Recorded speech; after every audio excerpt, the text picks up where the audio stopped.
Hello everyone, welcome to Law Learning School. Today we are discuss most important MCQs of IPC.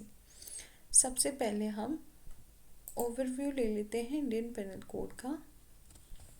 जो Indian panel code है 1860 का, उसे general panel code भी कहा जाता है इंडिया का।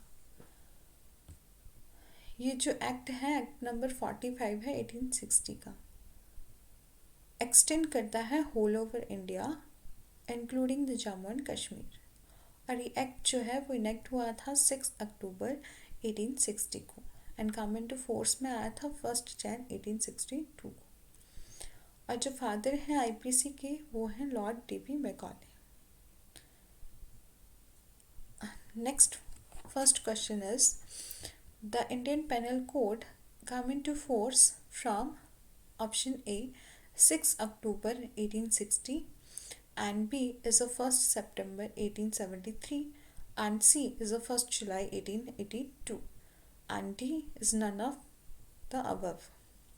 Then right answer is option A, 6 October 1860. The next question is the essential condition of the criminal liability. Option A is intelligence to distinguish between good and evil, and option B is a free will, and C is a knowledge that the act done is prohibited by law, and D is a knowledge of fact upon which the good and evil of an act may depend. बोला है कि essential condition क्या है criminal liability की। Then right answer is option B, free will. There are 4 element हैं to constitute a crime. Crime करने के 4 element हैं। एक तो ह्यूमन बीइंग होना चाहिए और साथ ही में मेंसरिया होना चाहिए। मेंसरिया होता है guilty mind, mean evil intention. किसी भी पर्सन की किसी क्राइम को करने के लिए इविल इंटेंशन होनी चाहिए।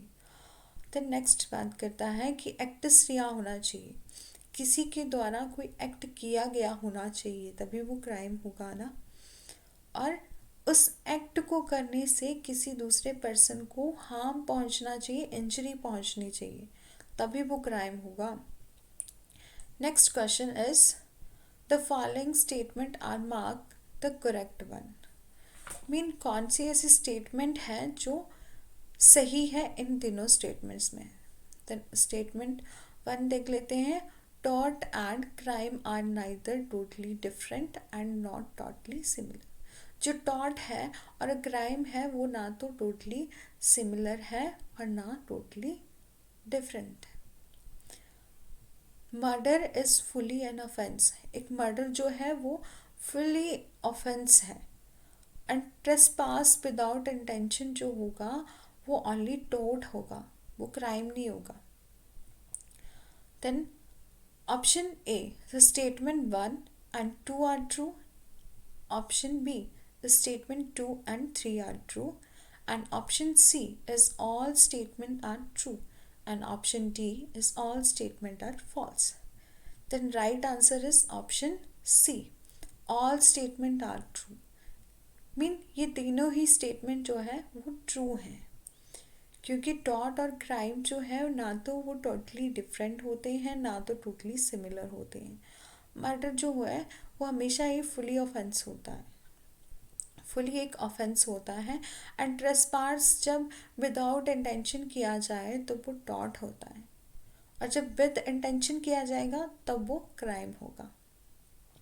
नेक्स्ट क्वेश्चन है which one of the following section of IPC 1860 define करता है वर्ड एक्ट।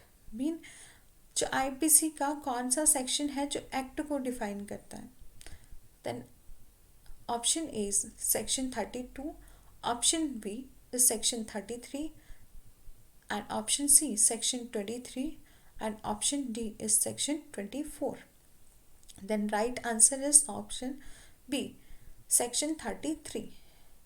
जो सेक्शन 33 है आईपीसी का वो डिफाइन करता है एक्ट और ओमिशन, जिसमें द वर्ड एक्ट डिनोट करता है एक सीरीज ऑफ एक्ट और एक सिंगल एक्ट। और omission जो है वो डिनोट करता है as well as series of omission और a single omission. Okay, next question is valuable security जो है उसे डिफाइन किया है क्रिमिनल प्रोसीजर कोड में, and option B is civil procedure code में, option C is evidence act में, या option D is Indian panel code में. Then right answer is option D, Indian panel code में. The valuable security जो है वो define किया है सेक्शन 30 ऑफ आईपीसी में, जो ये कहता है कि वैल्यूएबल सिक्योरिटी एक डॉक्यूमेंट है जो क्रिएट करता है legal right. Okay, the next question is what is a movable but is not movable property under section 22 of IPC? Is option A is soil, option B is check, and C is a tree, and D fish in a tank. Then right answer is tree. Question में पूछा है कि कौन सा जो ऐसा option है जो मूवेबल प्रॉपर्टी नहीं है सेक्शन 22 ऑफ आईपीसी में. देन ट्री जो है वो मूवेबल प्रॉपर्टी नहीं है. मूवेबल प्रॉपर्टी जो है वो डिफाइन की है सेक्शन 22 में, बट इस सेक्शन में कहीं भी ऐसा डिफाइन नहीं किया है कि कौन कौन सी प्रॉपर्टी, मतलब प्रॉपर्टी के टाइप डिफाइन कहीं भी एक्सप्लेन नहीं किए हैं कि कौन कौन सी जो प्रॉपर्टी होगी वो मूवेबल होगी और कौन कौन सी मूवेबल नहीं होगी. बट ये डिफाइन किया है कि मूवेबल प्रॉपर्टी जो है वो इंक्लूड करती है corporeal property of every description except land and thing attach to earth और permanently fasten to anything which is attach to earth. Mean एक ऐसी प्रॉपर्टी जो कॉर्पोरियल नेचर है और जो लैंड और थिंग्स अटैच टू अर्थ है. ओके, मीन जो ऐसी प्रॉपर्टी जो अटैच टू अर्थ है वो होगी immovable property. Okay, next question is section 34 of IPC create a substantive offence, and option B is a rule of evidence है, and option C is both A and B है, और option D neither A or nor B. Then right answer is option B. Section 34 is a rule of evidence है. Okay, Section 34 mean जब दो या दो से ज़्यादा पर्सन जो है इंटेंशनली कुछ करते हैं और कुछ करने के बारे में सोचते हैं. Okay, next question is the principle of common intention apply होता है only when. Option A at least 5 member होने चाहिए, 5 पर्सन होने चाहिए.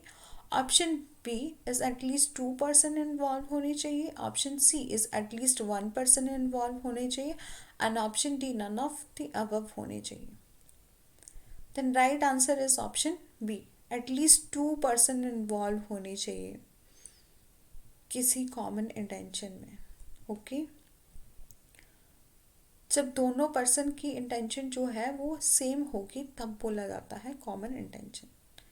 मतलब कम से कम 2 पर्सन इन्वॉल्व होना चाहिए किसी भी एक्ट में और उनकी कॉमन इंटेंशन तभी होगी जब 2 पर्सन जो है वो उनकी इंटेंशन जो है वो सेम होगी. Next question is the word injury is defined under section 44 of IPC denote करता है हार्म इलीगली कॉज. मीन जो वर्ड इंजरी है वो डिफाइन किया है सेक्शन 44 में, जो डिनोट करता है हार्म इलीगली जो है वो कॉज किया जाए किसी पर्सन की बॉडी को, प्रॉपर्टी को, या माइंड एंड रेपुटेशन को, या option D is all of the above. Then right answer is option D. Section 44 है वो डिफाइन करता है injury. It says that the word injury denote any harm whatever illegally cause to a person. जब कोई भी harm जो है illegally cause किया जाता है किसी पर्सन की बॉडी को, माइंड को, रेपुटेशन को और प्रॉपर्टी को, वो होता है इंजरी. जब किसी भी पर्सन की किसी बॉडी को बॉडली हार्म हो, माइंड को हार्म हो, या उसकी रेपुटेशन को हार्म हो, या उसकी प्रॉपर्टी को भी हार्म हो, तब बोला जाता है injury. Next question is commutation of sentence of death is deal under section 55A of IPC, section 54 of IPC, section 53A of IPC, section 56 of IPC. Then right answer is option B, section 54 of IPC. Next question is which of the following section of IPC deal with the criminal breach of trust? कौन सा ऐसा section है जो deal करता है criminal breach of trust से? Section 405 of IPC, Section 407 of IPC, Section 406 of IPC, and option D is 408 of IPC. Then right answer is option A. Section 405 of IPC का deal करता है criminal breach of trust. Next question is section 84 of IPC provide करता है child under 7 year of age, option B child above the 7 year and under 12 of immature understanding, and option C is a person of unsound mind, and option D is both A and B, and then right answer is option C, person of unsound mind. Section 84 जो है वो provide करता है person of unsound mind से. And the next question is the maxim actus not facit rea nisi mens rea is based upon. Option A, there can be no crime without a guilty mind, and option B is a criminal mind lead to crime, and option C is a crime has to be coupled with guilty mind, and option D is crime is the result of guilty mind. Then right answer is option A. There can be no crime without a guilty mind. Mean जहाँ पर किसी person का guilty mind नहीं है, मतलब किसी act को करने की एविल इंटेंशन नहीं है, तब वो वहाँ पर क्राइम नहीं होता, तब उसे क्राइम नहीं बोला जाता. Next question is who prepare the draft of Indian panel code? Mean किसने आईपीसी का ड्राफ्ट बनाया था? लॉर्ड कैनिंग ने, लॉर्ड चेम्सफोर्ड ने, लॉर्ड मैकॉले ने, and none of the above. Then right answer is option C, Lord Macaulay ने, जो first law commission के चेयरमैन थे. उन्होंने आईपीसी का ड्राफ्ट तैयार किया था. The Indian panel code is divided into section option D is the right answer is chapter 23 and 511 section of IPC. Mean IPC जो है वो डिवाइड हुई है, चैप्टर 23 है इसके और सेक्शन 511 है. The next question is Indian Penal Code 1860 is extended to. Mean IPC जो है वो एक्सटेंड करती है ऑल यूनियन टेरिटरीज पर of India, and B is all the state of India, and C is whole of India including the Jammu and Kashmir, and none of the above. Then right answer is option C, whole of India including the state of Jammu and Kashmir. Okay, ये सारे ही question जो है वो मैंने इससे पहले एक video डाली थी इंट्रोडक्शन ऑफ आईपीसी की, उससे रिलेटेड है. यदि आपने वो वाली वीडियो नहीं देखी है तो आप मेरे चैनल की वीडियो सेक्शन में जाके वो वाली वीडियो देख सकते हैं. यदि आपको ये वाली वीडियो अच्छी लगी है then do like, share and subscribe and press the bell icon.